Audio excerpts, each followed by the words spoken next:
Thank you, Lindsay. Our next speaker is Dr. Ted Thomas. Ted Thomas is professor of humanities, history, and German at Milligan College, where he has taught since 1999. His specialty is in church-state issues in Nazi Germany. He has published Women Against Hitler, Protestant Resistance in the Third Reich in Prager Press in 1995, and has a book in the works on Pastor Hermann Maas of Heidelberg, a rescuer during the Holocaust. Dr. Thomas holds degrees from the University of Maryland and Pepperdine University. He is the faculty sponsor of Pi Alpha Theta, the National History Honor Society.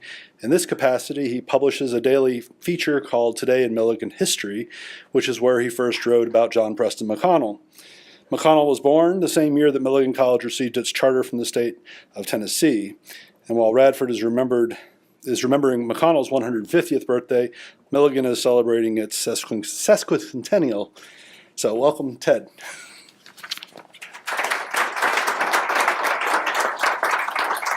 Dr. Helm, before you go away, I am a Greek bearing gifts. And here is a present from Milligan College to Radford University.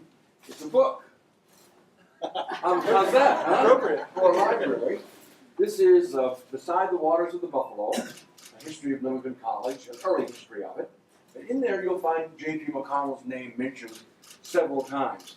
And I would be very pleased, but very surprised, to learn that you already have this book in your collection here. So I hope that we're adding to the collection of the college here with something about J.P. McConnell. Thank you very much. On his birthday. Good. Well, that's the collection. Am I working here? Yes. All right. Well, I intend to say, and am going to say, some things that Lindsay has already said, because as a teacher, I know the value of repetition. So we're talking about John Preston McConnell today. I can't see my slides. There we are. And the coincidence of his birth in 1866 with the birth of Milligan College as the Buffalo Male and Female Institute in 1866. Dr. McConnell is older than Milligan College. He was born in February, and we didn't get our charter until December of that year. Well, he came to Milligan College and fell under the influence of Josephus and Sarah LaRue Hopwood, two godly people who were actually missionaries. I suppose they were carpetbaggers, had come down from Indiana to Tennessee, found their way to Milligan College, bought the college, became financially responsible for it, and it is to this school that John P. McConnell came as a young man, evidently already pretty well equipped intellectually and academically, because he came and served not only as a student, but also soon thereafter as a professor of Greek and Latin.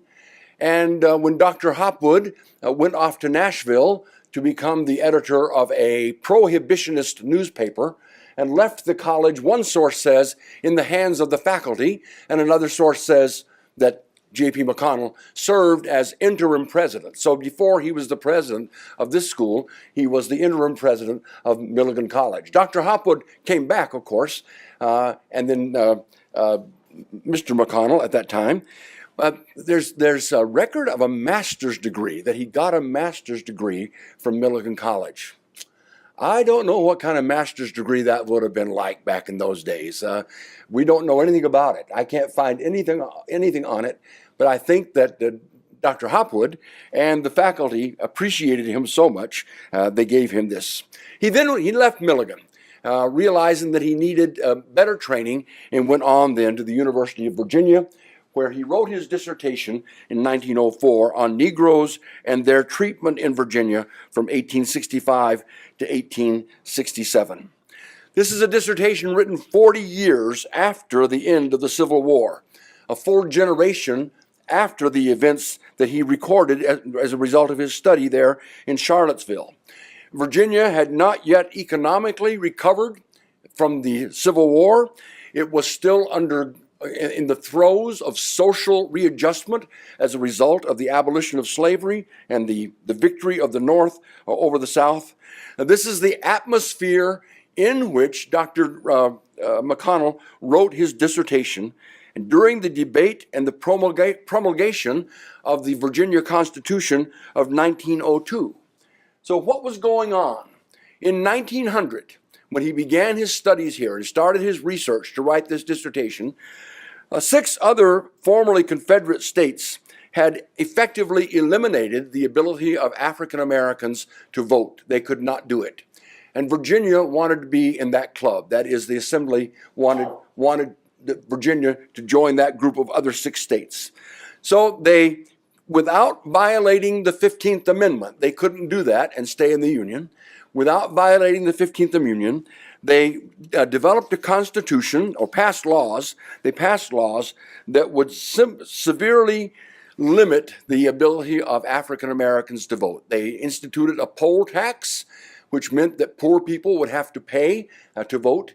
And they passed literacy tests, and the schools at the time for African American children were just so bad that many of them were illiterate. And these literacy tests were being administered by white racist administrators. So the chances of African American people being able to vote were not very good during the very time that Dr. McConnell was writing this dissertation. These new laws reduced the electorate in Virginia by 50%, eliminating a lot of white people and eliminating almost all black people from being able to participate in the democratic processes. The Constitution of 1902 imposed racial segregation in the schools as well. The Constitution was not presented to the good people of Virginia for their ratification. They didn't want to do that. It was simply passed in the halls of the legislators itself, and it survived until 1971. After Reconstruction, during which freedmen enjoyed unprecedented liberties and saw undreamed of opportunities, reactionary elements gained control of the state. So from the dissertation, at the end of the Civil War, 700,000 Virginians were of European ancestry. 500,000 were of African ancestry. That's across the state. But if we look at the most populous part of the state, east of the Blue Ridge Mountains, east of that Blue Ridge, there were 442,471 white people and 465,565 black people, and that scared the bejemonis out of the white people. They were outnumbered, and they saw what was coming down the pike, what they feared coming down the pike, not only emancipation, but maybe something even weightier than emancipation. It was a volatile situation right after the war. We had tens of thousands of newly liberated black men, unemployed, unaccustomed to freedom, untrained for independence. And we also had tens of thousands of armed, desperate veterans coming home embittered after the war, armed and trained to be violent. What was going to happen? The gentleman standing in the middle there represents the Freedmen's Bureau. It's those 13 most feared words in the English language. You know what they are? Hello, I'm from Washington, D.C., and I am here to help you. Freedmen's Bureau came down, became the quasi-government of the state for a while in this heroic picture, keeping peace between these two disparate elements in the population. 3 issues are bubbling up on the civic hearth: emancipation, enfranchisement, and education for the freedmen. So in his dissertation, McConnell is reporting on the efforts to equip inhumanely treated people so that they could take their place with others of the human race. Emancipation, one issue. Enfranchisement, the other issue. This is the one that scared white Virginians the most. And finally, education. These 3 things. In this 1904 dissertation, McConnell reported on the efforts to equip these people to take their place. McConnell argued that Virginia was ready for emancipation. Virginians were eager for emancipation. Many slaveholders in Virginia, he wrote on the 6th page of his dissertation, many slaveholders in Virginia had long considered slavery a burden on the masters and a detriment to the best interest of the community. Slavery was only profitable in some parts of the state and not nearly as profitable in Virginia as it was in the deeper South. And as early as 1831, the Virginia Assembly had made plans for emancipation, placing a tax on the head of every black man and woman in Virginia and using that tax as a means of shipping them off to Liberia and sending them back to a home called Freeland. The great body, McConnell writes, the great body of the most thoughtful men of all classes regarded human slavery. Am I on the right slide? There we go. Thank you. They regarded human slavery as an unfortunate inheritance, a burden from which they wished to be relieved by some safe and practicable means. Those are the crucial phrases, by some safe and practicable means. When the war came along, of course, it accelerated the plans for emancipation. So Governor Wise said, "The chief consolation I have in the result of the war is that slavery is forever abolished, that not only slaves are, in fact, at last freed from bondage, but I am freed from them. I am determined to strive by all means in my power to make it beneficent to both races as a blessing, especially to our country." So the public atmosphere was redolent of a certain paternalism, not only toward black people, but also toward women as well. It was generally felt, McConnell wrote, it was generally felt that it was necessary to confer on freedmen all the civil rights and political rights enjoyed by women and children, women and minors. Of course, women could not vote, and black people could not vote at the time that he was writing his dissertation.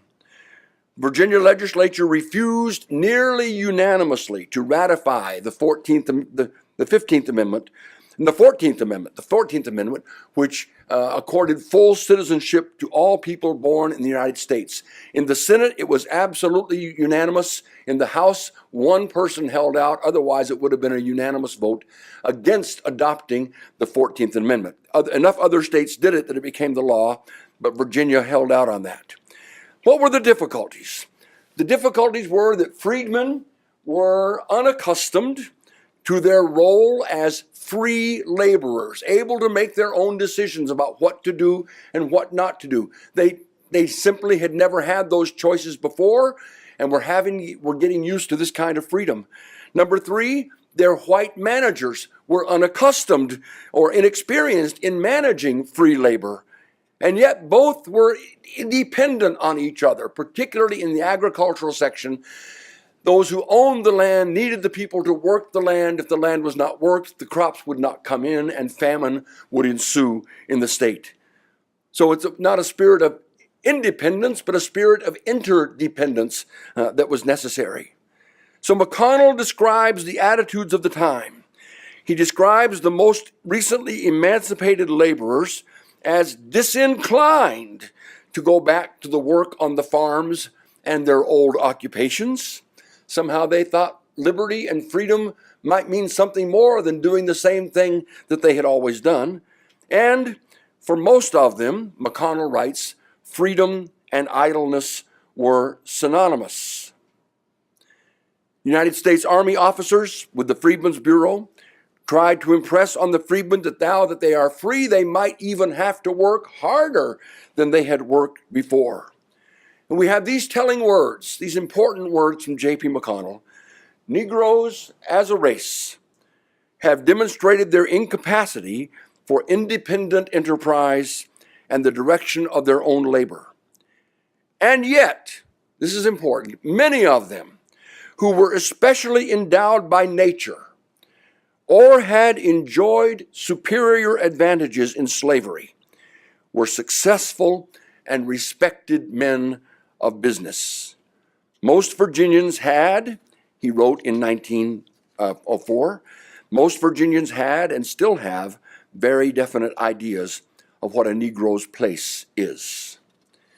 In reading this dissertation, I was both interested in the information and the knowledge he was imparting to me and to other readers, but as a historian, I was trying to read between the lines and find out what his personal attitudes were as well, and that's not always easy to do. McConnell counted himself among a class of, here's this picture of enfranchisement, but I think I'm off pace here. Just a moment. Do I have the thoughtful men there? Yes. He considered himself among this group of thoughtful men, a member of the thoughtful class, and he was absolutely dismissive of the political opinions of what he called ignorant and illiterate white people. Emancipation was not as big an issue for Virginians at the time as enfranchisement was. Would these recently freed slaves, would they be able to vote? And what kind of political power would they be able to wield? The question was, should, quote, successful and respected men of business. McConnell has seen that black people who were smart, who had native gifts, and who have been given the advantages, the social advantages of education, he saw that they had become successful business people. Were these successful business people going to be allowed to vote? That's the big question. It's also true, he wrote on page 14, that most people in Virginia did then regard and always have regarded the Negro as an inferior race and unqualified to take a leading part in the government of the state. And this attitude was complicated by what he calls disturbing forces, carpetbaggers and scalawags. Carpetbaggers, people coming down from the north to take advantage of the social and economic turmoil in the south. Scalawags, the people that were already down there, southern people who were siding with these northern carpetbaggers. It reminds me what I, who was born in the state of Maine, have learned now living in Tennessee, the difference between a Yankee and a damn Yankee. You know what the difference is, right? Damn Yankees are staying here. That's right. So these scalawags and carpetbaggers, and in addition to them, he mentions the black clergy as coming to exercise tremendous political influence and stirring up the expectations and the hopes of the people that were working on the farms. And then he mentions the Yankee women coming down from Massachusetts and from Maine, pure and self-denying women, he calls them, from abolitionist homes in New England, who came to the South to teach in newly established Negro schools and, quote, keeping the Negroes in a state of excitement. 105,832 freed men registered to vote in Virginia, and 93,000 of them voted in the election that began in October of 1867. That was 88% of the registered black voters voted. That is an extraordinary, for the United States of America, that's an extraordinarily high figure. And in fact, white voters boycotted the election by the tens of thousands of people refusing to participate. So the result is predictable. In this new assembly that comes along, 24 African American men were elected to the Constitutional Convention of 1867 and 1868, which is going to create the Virginia Constitution of 1869. Here is a picture of the convention. The very important people have their faces turned and pointed toward us. Maybe they're the ones that paid for the picture, but you see some African American faces there in that crowd. Enfranchisement of the Negroes in 1867 and their efforts to place whites under the domination of the blacks, this is what McConnell writes, did much to destroy the interest and sympathy which the whites had always felt for them. The result was the carpetbag Constitution of 1869, one which Governor Pierpont responded to by opposing black enfranchisement on the basis that most black men could not read. But what if the black population could read? What if the black population became literate? Would that make a difference in public attitudes towards enfranchisement? The governor is opposed to it because, he says, black people can't read. As a historian, I've learned to distinguish, to recognize a good argument, but to realize that often behind the good argument, there's the real argument. There are the good reasons, and then there are the real reasons. And I think the real reasons were probably rated in a racist-based evaluation of people. So the next step then would be education. To educate people who cannot read and make it possible for them to. Virginia had repealed in 1866 the law forbidding Negroes to meet for instruction in reading and writing and for worship without the presence of a white person there. And so many of the most thoughtful men in the state, McConnell writes, urged that slaves should be encouraged toward literacy. It's a matter of justice. It would be unfair to free them and to send them out unequipped to work in the world. An ignorant and unskilled population would be a danger to the state. Education for the common labor and the trades which they had already been performing. That was the goal. Negroes would not be called upon to serve the state as politicians nor as professionals. In the summer of 1865, Northern philosophical and philanthropic and religious societies started sending these noble women from New England south to teach in the schools. By 1865, there were 90 schools in the southeast, most heavily populated part of the state, with 195 teachers, most of them white women, and 11,500 pupils. You can do the math maybe real quickly in your head and figure out the teacher to pupil ratio. Certainly not an ideal situation. 128 people in each school, 59 children for each teacher. McConnell writes that there was very little opposition to education for black people per se. The question was how they were being educated and what they were learning in these schools. They were learning about equality of rights and equalities of privilege and a freedom of manners, he called it, toward white people. Many of the worthy teachers, I think this is also crucial language, many of the worthy teachers were misunderstood by the white people amongst whom they had come to labor, and they therefore were not welcome.